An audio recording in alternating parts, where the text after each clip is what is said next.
Сәлем достар, біз қазір мынандай етно тақия, қазіргі хит болып жатқан тақияны тігетін боламыз.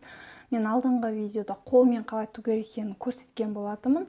Енді машинкамен зигзагтың көмегімен қалай тігу керек екенін мен сіздерге қазір көрсететін боламын. Міне осылай зигзагпен мына үстіне де түсіруге болады. Мына шетіне де мен жүргізіп өттім бір тігіспен. Осылай зигзаг көмегімен мына ішіне қарайтын болсаңыздар, тоже мына зигзаг түскен. Осылай қазір қалай тігу керек екенін мен сіздерге көрсететін боламын. Міне мұнда тігістерінде барлығы лескамен тігілген, ешқандай жіптер көрінбейді. Оның барлығы әрине өз еркілеріңізде, дегенмен жұмыс аккуратный болғаны жақсы. Сонымен қазір біз бастаймыз. Бізге ол үшін ең бірінші әрине мата керек болады. Мынандай сары түстегі матаны алдым қазір. Бізге екі осындай диаметрі, қазір айтам сіздерге 19 диаметрмен осындай екі мата керек. Менде матовый бархат, матовый белюр, осындай екі дөңгелек алдым. Одан кейін фетр, жұқа фетр бұлар. Өзі жұқа фетр деп сұрасаңыздар, дүкендерден ала аласыздар. Осындай бір, қазір бұлардың барын үтіктейміз, қазір мен көрсетейін. Екі мата, бір фетр, одан кейін осындай арасына жапсыратын екі клей мата болады. Паутинка деп айтылады. Мынаны жұқа осындай клей маталар. Осындай екеуі керек бұдан. Мен уже алдын ала барлығын қырқып алдым. Барлығының диаметрі 19. Бірде қылып алдым. Одан кейін шетіне тігу үшін осындай ұзын мата. Бұл менде 56 размер.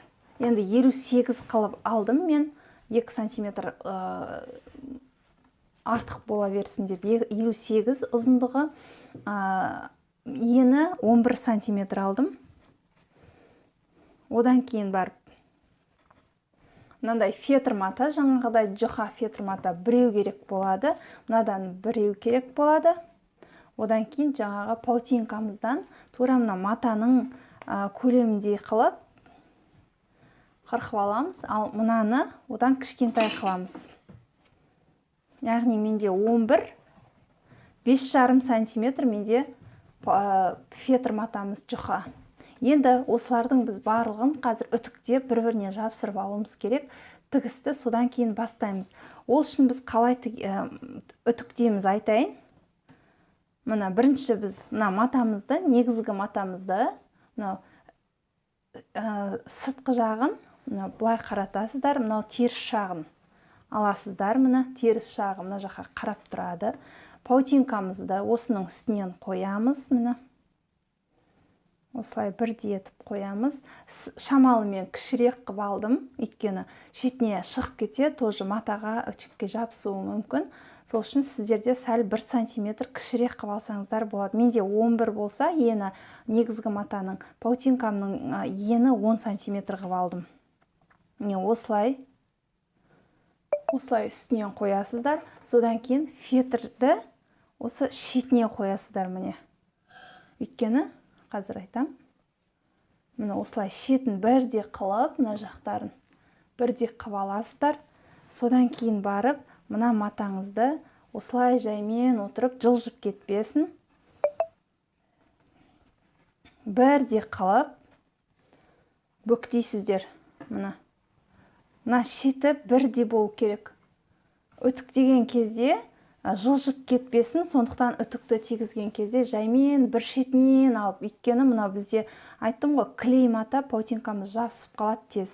Сол ішінде жаймен бір шетінен бастап отырып, былай ұстап отырып, тегістеп отырып, жылжып кетпейтіндей бір шетінен отырып, үтіктеп, мынаны жапсырып аласыздар. Мен қазір жапсырып болғаннан кейін көрсетемін. Ары қарай домалақ матамызды аламыз. Домалақ матамыздың тоже мынау сыртқы жағын былай қаратамыз. Яғни бізде мынау теріс жағы, оң жағы астында қалды. Теріс жағын аламыз. Паутинкамызды аламыз. Осының үстіне бірдей етіп қоясыздар. Одан кейін фетр матамызды аламыз. Паутинкамыз жылжып кетпесін. Өзі сырғанақ мата ол. Сосын фетр матамызды үстінен қоямыз. Бұлай тегістеп шет-шет шығып кетпесін. Бұлардың барлығы ендері бірдей жалпы. Одан кейін осы фетрдің үстінен қайтадан паутинкамызды қоямыз. Бізде 2 паутинка болды, Паутинка матамызды жаймен шетіне шығып кетпейтіндей бірдей етіп қоясыздар да, негізгі матамыздың сыртқы оң жақ бөлігін өзімізге қаратамыз. Теріс жақ бөлігі мына жаққа кететін матаға жабысу керек бір-біріне. Мына жағында бізде оң жағы өзімізге қарап тұрады. Мына жағында оң жағы тоже өзімізге қарап тұру керек. Осылай біз мынаның барлығын үтіктап аламыз. Үстінен марлы қойып, жаймен тоже жылжып кетпесін. Мен ұстаған кезде қазір жылжып кетті. Бұл тез өзі ішіндегі мына паутинкалар сусылдап тұрғандықтан жылжып кетеді. Жаймен ұстап отырып бір шетінен бастап үтіктеңіздер. Себебі жылжып кетсе қисайып қалады да, дұрыс шықпай қалады шапкаларыңыз. Қане мен қазір үтіктеп алайын, содан кейін ары қарай жалғастыратын боламыз. Мен үтіктеп алдым. Мынандай бір артық жерлер болады. По-любому осындай кішкене артық болып кететін жерлер болады. Шамал қисайып кетеді. Сондай жерлерін тегістеп тастаңыздар.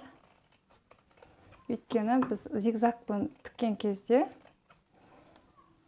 алынбай қалуы мүмкін. Осындай бір кейбір жерлерін осылай алып тастаймыз.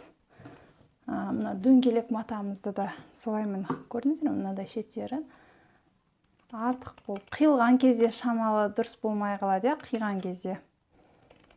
Соның барлығын осылай тегістеп бірдей қыламыз.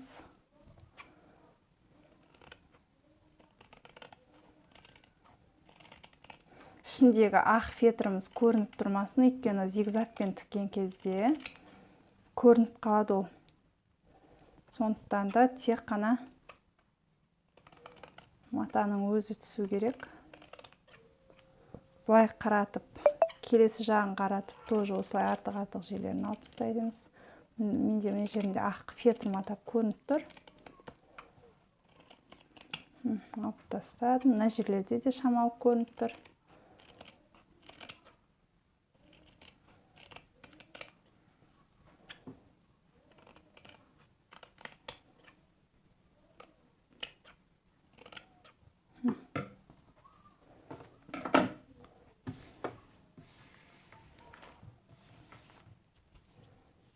Осылай.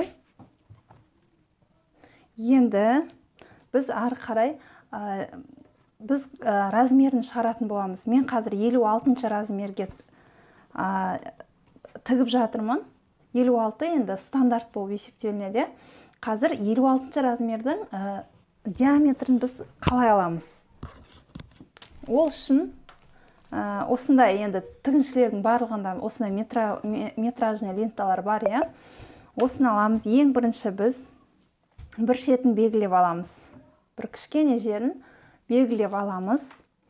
Содан ары қарай, осы белгілеп алған жерден бастап, сіздерге көрініп тұр ма?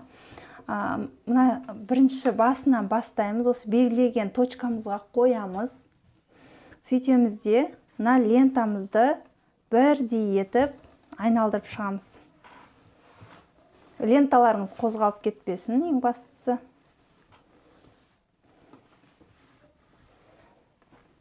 Мен 56 размерді тауып, 56 размер табылып алуым керек. Мұны менде мына жерге келіп тұр, 56. 56, мұны. Таптым. Мүмкін қателесіп кетулеріңіз мүмкін. Тігіп жатқаннан кейін барлығы дұрыс болу керек. Сол үшінде мен қайталап тағы да бір тексеріп өтем. Екінші рет дұрыс жасадым ба, дұрыс болмай қалды ма? Мұны. Дұп-дұрыс 56 размерді мен өлшеп алдым. Енді біз ортасын табуымыз керек. Ол үшін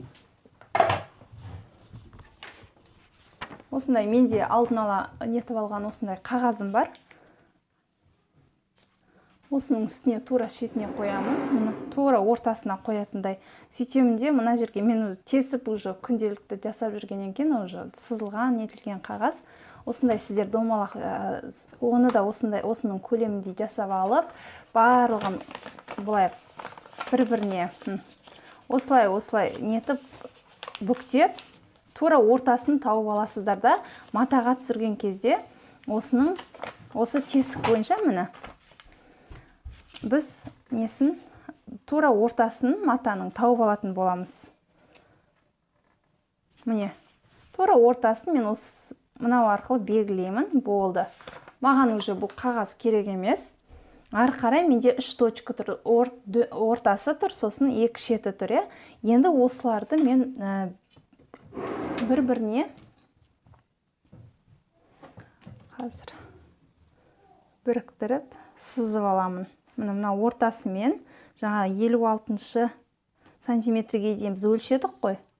Осы жерді бұлай сызып аламын. Одан кейін ең бірінші басталғандағы 0 болып тұрған жерді осылай сызғыштың көмегімен сызып аламыз. Міне. Енді мен осыны қазір кесіп тастаймын. Сол кезде біздің шапкамыздың размері шығады, тақиямыздың. Бізде тақиямыз сәл төбесі көтеріліп тұру керек қой, дәл солай қазір.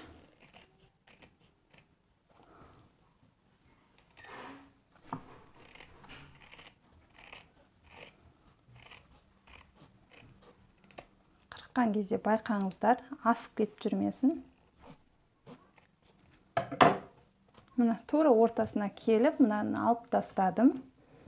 Енді біз зигзагтың көмегімен мынаны былай қарай тігетін боламыз. Сол кезде бізде шапканың төбесі шығатын болады.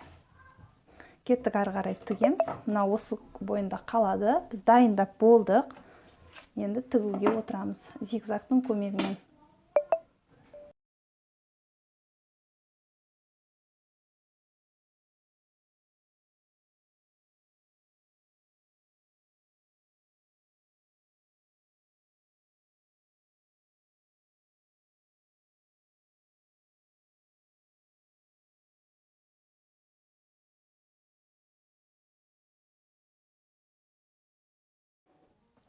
Енді біз ары қарай, міне біз тігіп алдық, мына осылай шықты, көрініп тұр ғой.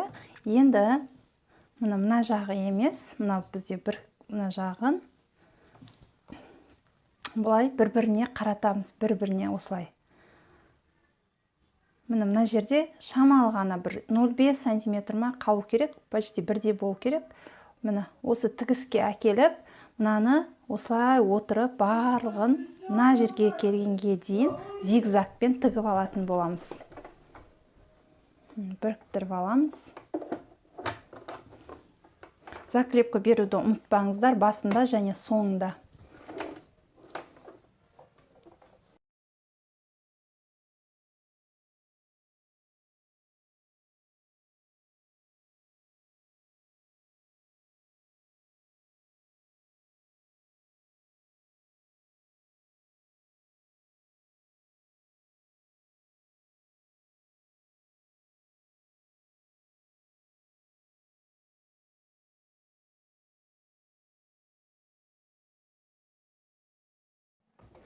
Мына жақтарын бәрін кесіп алдым. Міне мен мынандай кішкене артық нені мына жерден қырқып алып тастадым, бірдей қылып. Енді мына жерін біріктіреміз. Ол үшін былай ішінен қаратамыз да. Енді бұл қай жағын кесе де жалпы екі жағы да бірдей. Мына жағы да екеуі бірдей. Қай жағын алсаңыздар да өздеріңіз білесіздер, бұл жерде теріс оң деген жоқ. Себебі біз зигзагпен тігіп жатқандықтан екі жағы бірдей. Мына осылай тура мына жеріне келтіріп аласыздар да. Тура жаңағы тіккен сияқты.